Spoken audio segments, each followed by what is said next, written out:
স্বাগত চট্টগ্রাম প্রতিদিনের সাথে আছে আমি তাসনিম অর্থ। তুলনামূলক কম খরচে ড্রোন সহ আধুনিক সামরিক সরঞ্জাম তৈরির সুযোগ তৈরি হয়েছে বলে জানিয়েছেন বাণিজ্যমন্ত্রী। বৃহস্পতিবার চট্টগ্রামের বন্ধ থাকা জলিল টেক্সটাইলের জায়গায় আধুনিক সমরাস্ত্র কারখানা স্থাপন নিয়ে চুক্তি সইয়ের পর কথা জানান মন্ত্রী।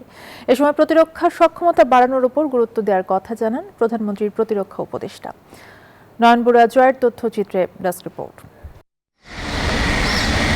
সুতা কাপড়ের কারখানা থেকে এবার আধুনিক সমরাস্ত্র উৎপাদনের পথে জলিল টেক্সটাইল। উঠেছে আধুনিক সমরাস্ত্র তৈরির কারখানা। দীর্ঘদিন বন্ধ থাকা মিলটি বিওএফ সম্প্রসারণের জন্য হস্তান্তর করা হচ্ছে। বৃহস্পতিবার জলিল টেক্সটাইল প্রাঙ্গণে চুক্তি সই হয় বাণিজ্য মন্ত্রণালয় ও বাংলাদেশ বিওএফ এর মধ্যে। সে সময় সেনাপ্রধান জানান, উৎপাদিত সমরাস্ত্র দিয়ে দেশের চাহিদা মেটানোর পাশাপাশি ভবিষ্যতে রপ্তানির পরিকল্পনাও রয়েছে। এই জায়গাটা কেন চুজ করেছি? বিকজ এটা হচ্ছে চট্টগ্রামের পোর্টের কাছে। আমরা খালি এই প্রতিরক্ষা শিল্প নিজের প্রয়োজন মেটানোই নয়, আমরা এটাকে রপ্তানিমুখী শিল্পে রূপান্তর করতে চাচ্ছি। দেশের উন্নয়নের পাশাপাশি প্রতিরক্ষা সক্ষমতা বাড়ানোর উপর গুরুত্ব দেওয়ার কথা জানান প্রধানমন্ত্রীর প্রতিরক্ষা উপদেষ্টা। উন্নয়ন যেমন তার এক নম্বর অগ্রাধিকার, তার পাশাপাশি নিজস্ব প্রতিরক্ষা ব্যবস্থার উন্নয়নও উনার অগ্রাধিকার বিষয়বস্তুর মধ্যে অন্যতম। তুলনামূলক কম খরচে ড্রোন সহ আধুনিক সামরিক সরঞ্জাম তৈরির সুযোগ তৈরি হয়েছে বলে জানান বাণিজ্য মন্ত্রী। প্রতিরক্ষা পণ্য রপ্তানিতেও সরকারের সহযোগিতার আশ্বাস দেন তিনি। যে প্রকল্পটা আপনি হাতে নিয়েছেন সেটি শুধু যে আমাদের জন্য প্রযোজ্য তা না, এটির নিশ্চিতভাবেই একটা রপ্তানি পটেনশিয়াল আছে। সমরাস্ত্র উৎপাদনের সক্ষমতা বাড়ানোর এই উদ্যোগ প্রতিরক্ষা খাতে দেশের আত্মনির্ভরতার নতুন সম্ভাবনা দেখছেন সংশ্লিষ্টরা। Desk report, news 24। উৎসবমুখর পরিবেশে বরণ করা হলো রাঙামাটি জেলা পরিষদের নবনিযুক্ত চেয়ারম্যান দীপেন তালুকদার দীপুকে। দুপুরে কাওয়াখালী উপজেলার গুদার পাহাড় এলাকায় হাজারো নেতাকর্মীদের গাড়ি বহরে রাঙামাটি প্রবেশ করেন দীপেন তালুকদার। এ সময় স্লোগান দিতে দিতে বিএনপির অঙ্গ সংগঠনের নেতাকর্মীদের গাড়িবহর শহরের প্রধান সড়ক প্রদক্ষিণ করে কাঁঠালতলী জেলা বিএনপির কার্যালয়ে সমাবেশ করে। এ সময় নবনিযুক্ত চেয়ারম্যান নানামুখী উন্নয়ন কর্মকাণ্ডের কথা জানিয়ে রাঙামাটিকে নতুন রূপে ঢেলে সাজানোর আশ্বাস দেন। আমরা বিএনপি এবং জেলা পরিষদ আমরা ভবিষ্যতে ঐক্যবদ্ধভাবে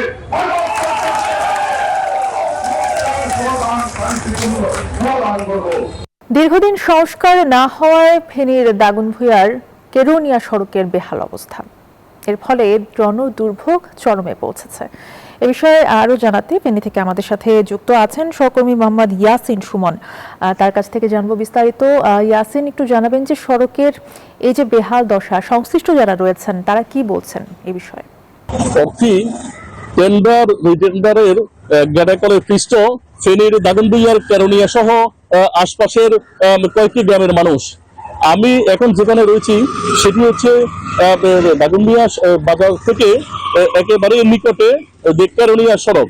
এই সড়কটি 24 এবং 25-এর ফেনীর যে ভয়াবহ বন্যা ছিল সে বন্যায় এটি ক্ষতিগ্রস্ত হওয়ার পরেও এটা সংস্কার করা হয়নি। এর আগে আমরা যদি বলি যে বিগত এক যুগে এই গুরুত্বপূর্ণ সড়কটি, যে সড়কটি দিয়ে ফেনীর বিভিন্ন শিক্ষা প্রতিষ্ঠান তথা দাগনভূঞা ইকবাল মেমোরিয়াল কলেজ, আদর্শ সরকারি উচ্চ বিদ্যালয়, বদরনেশা উচ্চ বিদ্যালয় সহ বিভিন্ন গুরুত্বপূর্ণ শিক্ষা প্রতিষ্ঠানের শিক্ষার্থী সহ এই এলাকার হাজার হাজার মানুষ যাতায়াত করে। কিন্তু এই গুরুত্বপূর্ণ সড়কটি বিগত এক যুগে সংস্কার না হওয়ায় এলাকাবাসী হতাশ হয়ে পড়ে। পরবর্তীতে দীর্ঘ আন্দোলন সংগ্রামের পরে যে এটি সংস্কারের উদ্যোগ নেওয়া হলেও সেটি বিভিন্ন কারণে এখনো যে আটকে রয়েছে। তো আসলে এই জনগুরুত্বপূর্ণ সড়কটি সংস্কার হবে, এটা এলাকাবাসী আশা করে। এমন কিছু আমার কাছে এখানকার সর্বশেষ। চলে যাচ্ছি স্টুডিওতে অর্থির কাছে। ধন্যবাদ আপনাকে। মোহাম্মদ ইয়াসিন সুমন জানাচ্ছিলেন ফেনী থেকে। নোয়াখালীতে রাস্তার যেখানে সেখানে ময়লা আবর্জনা ফেলায় পরিবেশ দূষণ দেখা দিয়েছে। এই বিষয় নিয়ে আরো জানাতে আমাদের সাথে যুক্ত আছেন সহকর্মী আকবর হোসেন সোহাগ। তার কাছ থেকে জানাবো বিস্তারিত। সোহাগ, কি অবস্থা দেখছেন আশপাশের পরিবেশের, এবং জেলা প্রশাসনের পক্ষ থেকে কোনো ব্যবস্থা কি এখনো পর্যন্ত নেওয়া হয়েছে? জি ধন্যবাদ। আমি আপনাকে জানিয়ে রাখি যে আপনি যেমনটা জানতে চেয়েছেন, আমি আছি নোয়াখালী জেলা শহরের যে প্রধান সড়ক, এই প্রধান সড়কে আসলে দীর্ঘদিন থেকে প্রধান সড়কের বিভিন্ন স্থানে ময়লা আবর্জনার সয়লাভ হয়ে গেছে। আসলে পরিবেশ এখানে খুবই মারাত্মকভাবে এখানে দূষণ হচ্ছে। এখানে জনসাধারণের দুর্ভোগের কারণে আমি আপনাকে একটু দেখা যায় যে জনসাধারণ পথচারী যে চলাচল করা আসলে খুবই তারা পরিবেশ এই বিপর্যয়ের কারণে তারা আসলে খুবই দুর্গন্ধে আসলে বাতাস বাড়ি হয়ে আসে। আসলে এখানে বিভিন্ন মানুষ আসলে যত্নভাবে আসলে ময়লা আবর্জনা ফেলার কারণে আসলে দুর্গন্ধ ছড়ায় চতুর্দিকে, পথচারীদের দুর্ভোগ চরমে। এছাড়া নোয়াখালী পৌরসভার পক্ষ থেকে অভিযান করলে বা মাঝে মাঝে ময়লাগুলা অপসারণ করাগুলো, কিন্তু অধিকাংশ সময় এখানে ময়লাগুলা পড়ে থাকে।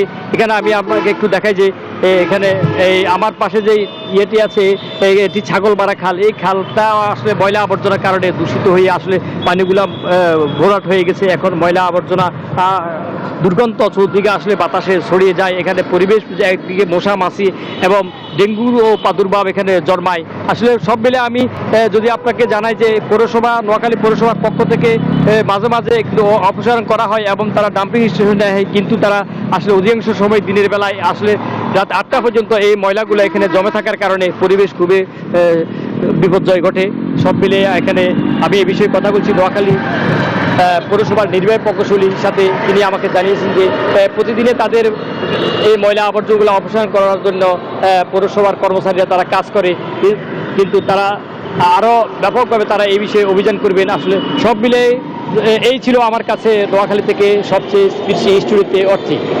ধন্যবাদ আপনাকে। আকবর হোসেন সোহাগ জানাচ্ছিলেন নোয়াখালী থেকে। মাত্র 10 বছর বয়সে বাবার হাত ধরে হারিয়ে যান মোহাম্মদ ফরিদ। পাকিস্তানে ট্রেন দুর্ঘটনায় হারান 2 পা, পরে মানব পাচারের শিকার হয়ে চলে যান তুরস্কে। কেটে যায় 25 বছর। ছেলেকে মৃত ভেবে অপেক্ষায় ছিলেন মা। অবশেষে জীবিত সন্তান ফিরলেন মায়ের কাছে। কক্সবাজার থেকে ইরফানুল হাসানের তথ্যচিত্রে ডেস্ক রিপোর্ট। 25 বছর পর তুরস্ক থেকে দেশে ফেরেন ফরিদ। নিজের পরিচয় বলতে না পারলেও মনে ছিল বাবা মায়ের নাম আর জন্মস্থান উখিয়া। বিমানবন্দরের সহায়তায় ছোট ভাইয়ের হাতে তুলে দেওয়া হয় তাকে। হারিয়ে যাওয়া ভাইকে ফিরে পেয়ে আনন্দে কাঁদছেন স্বজনরা। আর 25 বছর পর সন্তানকে সামনে পেয়ে অশ্রুসিক্ত মা নূরজাহান বেগম। আলহামদুলিল্লাহ, আল্লাহ বেশি খুশি লাগে, বেশি ভালো লাগে। আল্লাহ দেখাইয়ে দিয়া, আল্লাহ না দেখাইতে আমি কি দেখিতাম না বাড়ি। আমরা কোনো খোঁজ খবর না পাই, মোবাইলে ন দেখি, ভিডিও কল ন দেখি, ইয়ানের উপলক্ষে আদিয়ে যে তাইশি হয়ে চলে আন্তরিকতার টানে বন্ধুরা চাইতে। ফরিদ জানান, পাকিস্তানের ট্রেন দুর্ঘটনায় 2 পা হারানোর পর চাকরির প্রলোভনে মানব পাচারকারীদের মাধ্যমে তুরস্কে যান। সেখান থেকে দীর্ঘ 25 বছর পর দেশে ফিরেছেন তিনি। 25 বছরের অপেক্ষা শেষে মায়ের কাছে ফিরলেন সন্তান। ফিরে এলো হারিয়ে যাওয়া এক জীবনের গল্প। Desk report, news 24। শিল্পের স্বপ্ন নিয়ে গড়ে উঠেছিল চাঁদপুর বেসিক শিল্পনগরী, কিন্তু দীর্ঘদিনেও অবকাঠামো উন্নয়ন না হয় সেই স্বপ্ন আজ নানা সংকটে। অরক্ষিত শিল্পনগরীতে বাড়ছে চুরি এবং মাদক সেবীদের আনাগোনা। বেহাল রাস্তায় ব্যাহত হচ্ছে ব্যবসা। নিরাপদ পরিবেশের অপেক্ষায় মালিক শ্রমিকরা। খোকন কর্মকারের তথ্য ছবিতে বিস্তারিত ডেস্ক রিপোর্টে। কর্মসংস্থান আর ক্ষুদ্র শিল্পের বিকাশের স্বপ্ন নিয়ে 1996 সালে প্রায় 10 একর জমিতে গড়ে ওঠে চাঁদপুর বেসিক শিল্পনগরী। 68টি প্লটের এই শিল্পনগরী পেরিয়েছে প্রায় 3 দশক, কিন্তু বদলায়নি চিত্র। সীমানা প্রাচীর নেই, বেহাল রাস্তাঘাট। সামান্য বৃষ্টিতেই চলাচলের অনুপযোগী হয়ে পড়ে সড়ক। অচল ড্রেনেজ আর ছড়িয়ে থাকা বর্জ্যে নষ্ট হচ্ছে পরিবেশ। অরক্ষিত থাকায় বাড়ছে চুরি, বাড়ছে মাদক সেবীদের আনাগোনা। শিল্প করার স্বপ্ন নিয়ে আসা মালিক শ্রমিকদের এখন প্রতিনিয়ত কাটাতে হচ্ছে অনিরাপত্তা আর ভোগান্তির দিন। আমাদের এই ডিস্ট্রিক্টটা হচ্ছে অনেক পুরাতন। এখানে আমাদের ডিস্ট্রিক্টের চারপাশে কোনো দেওয়াল নাই। তারপর হচ্ছে ডিস্ট্রিক্টের মূল গেট নাই। তারপর হচ্ছে আপনার ডিস্ট্রিক্টে যত্র যে সে ঢুকে যায়।